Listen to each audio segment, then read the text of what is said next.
What up, you guys?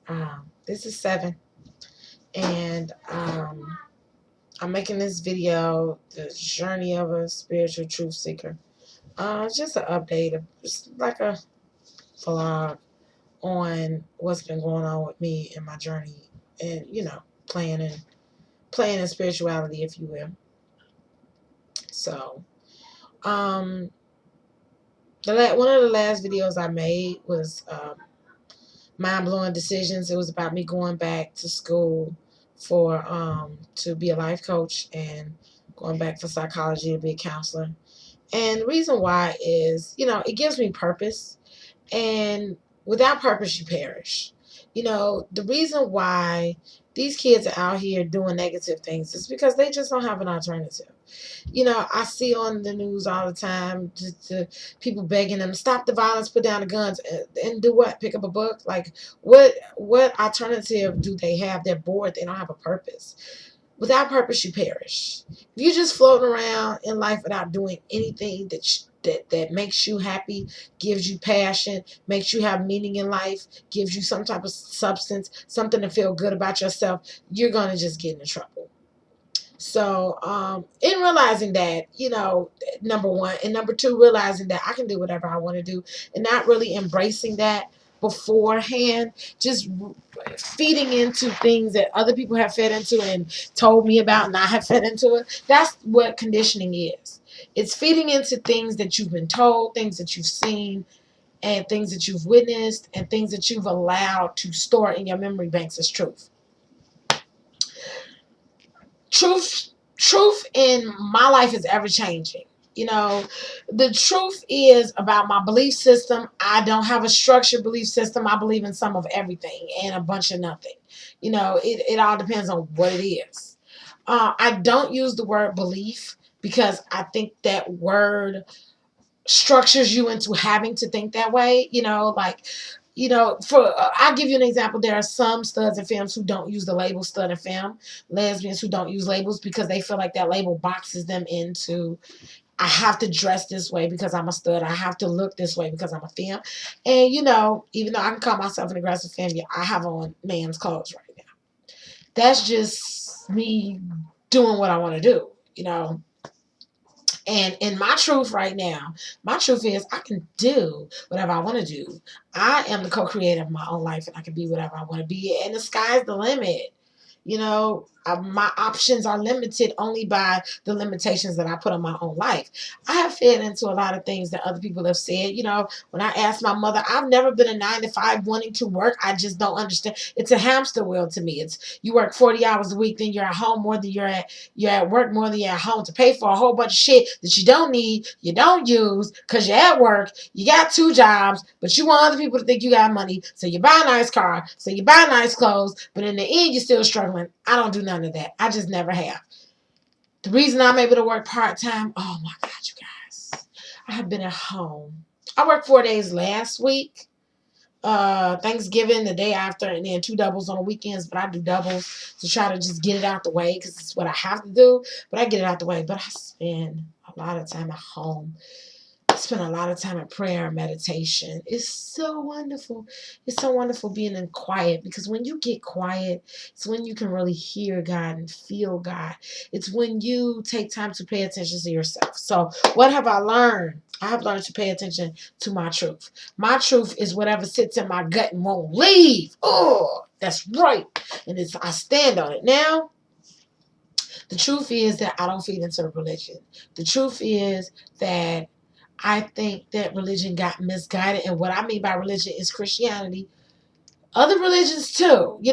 Buddhism, you have there are parts of these religions that got misguided because there's truth and lies and everything. And I just choose not to feed into the part that, I have a gut feeling that it's not right. I'm not going to get into the details of that.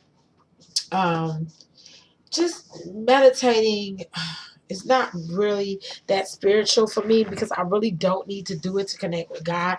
I connect with awareness all day long. The awareness, to what that phrase means is I understand that I'm a spirit and that spirit came directly from the source of God. And after I die, that spirit will reconnect with the source of God. And this experiment called Earth, this universal university that we have, is just for training for the spirits to get stronger and wiser. Because you can't create entire universes if you can't even run a household. So it's kind of like starting off small, giving you something to work on. You know, and the thing is, the more I learn my lessons, the more lessons come, the more I enjoy learning the lessons now. At first, I thought they were hard, but once I realized the truth, it's like it's fun for me now. I talk about spirituality because it's a passion of mine. It's something that makes me happy. It's fun. It brings me joy. I love doing it. Do I feel like I have to in order to achieve some type of knowledge? No. I I'm going to say believe this once. I believe in reincarnation. I think that this is just a concept of mine. I'm not entirely sure because I've never died. But when you don't learn, you come back. Because I've had this feeling that I've been here before. I've had deja vus. I've had feelings like there's certain things that I have learned and realized that it was something I knew a long time ago but forgot. But I know good and well I've never learned it in this lifetime. So I was like, I had to do this before in some other type of way. I've had these gut feelings that I've been on other planets. I have a feeling that I'm a wanderer. You know what a wanderer is? A wanderer is somebody who goes through the dimensions, right? And this is over the course of years and years and years. I don't know how many years. I can't tell you how many years ago. But at some point, I went through the fourth dimension and the fifth dimension. And instead of going back up to the sixth dimension, I went back to the third dimension. The reason why is I had acquired enough of the foundation of love, of the foundation of communication and oneness, which is what you learn in the fourth and fifth dimensions, to go back and help in the third dimension, because this is the dimension of ego, of duality. This is the dimension that people kind of get. The first dimension and the second dimension, the first dimension is just the dimension of awareness. The second dimension is the dimension of self-awareness. The third dimension is the dimension of the consciousness. This is the dimension where so many people get caught up in and have to repeat because it's kind of complicated. So there are people such as myself, such as other teachers, that decide to, hop on a wagon and come back here. The things that I have, the knowledge that I have acquired in 36 years is the same knowledge that I saw Indian gurus teaching at 70 and 80, and they're much older and wiser than me. And I'm like, I know the same things they know. And how did I learn this at such a rapid speed? And I don't think it's by coincidence. I don't believe in coincidence. I don't believe in accidents. I don't believe in mistakes. I believe in divine order. I believe that whatever you want to do for your life is the divine order of your life. Therefore, I don't knock anything that somebody else does, even if I perceive it as negative based on the mental Rolodex of what I've experienced, of what I've been taught. Because it's all about, that's my perception. So I'm not going to do it for me, but for somebody else, oh shit, that's them. It's like we're one because we're all part of God, but we're all experiencing separate journeys, and I can respect God's creation enough to let somebody else experience their own separate journey. Now, I came a long way from being mad at people for not getting it. But I'm still going to keep talking because I still want people to get it, because once you have that breakthrough and you're on the other side of the spectrum and you begin to look at things a different way, the more positivity will be able to flood in your life, the more you will be able to, I was watching Oprah. I'm going to interrupt myself. I was watching Oprah, and there was all these spiritual people on there, and Oprah was like, how do you find spirituality? And they was like, gratitude. And, a couple of months ago, I was like, what? Gratitude? Being grateful? Okay, I'm grateful, and what? How do you, but I get it now. They live in the awareness of moment to moment. This moment is this moment. This moment is this moment. That moment was the past. This moment is the future. The next moment is future. But it's always here. They live in the now of this moment. This moment being where they have their full intention, where they're fully invested, where they can take a deep breath and know that at this moment they're alive, they're part of creation, they're experiencing something they never experienced yesterday or the day before, because this moment was not there yesterday and the day before. Now I get the gratitude. I get to be being grateful for every given moment. I'm going to tell y'all something. To get to that place, it was such a roller coaster. I'm not going to front. I'm not going to front.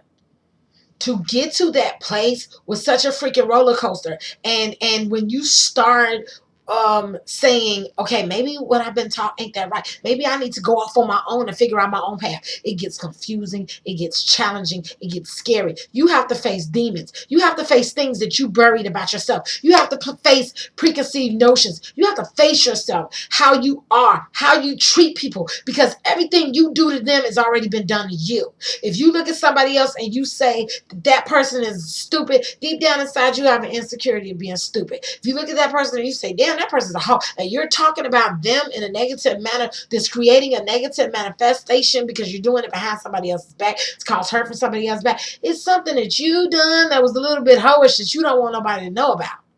But when you start living in your truth, when you start living in, yeah, I had a menage before. Yeah, I got molested as a child. When you start living in your truth, because your truth is who makes you who you are, you're not here by mistake. You're here for purpose. Even if you haven't found it yet, you're here for purpose. It's something bigger than your ego and how you feel about what somebody else is doing to you. All the ego is a shell over your spirit. And the thicker your ego is, the more disconnected you feel, the more disconnected away from the source of God you feel. And the only way your ego gets distracted is in that moment where you're in church or you're in prayer, because at that moment you're focusing on something other than your ego. Which is why I don't knock people going to church. I mean, a little is good. Take what you can get. All right, you guys, I'm out of here. That's where I am. I might make a part 2 because I got some more things to say. All right, I'm talking.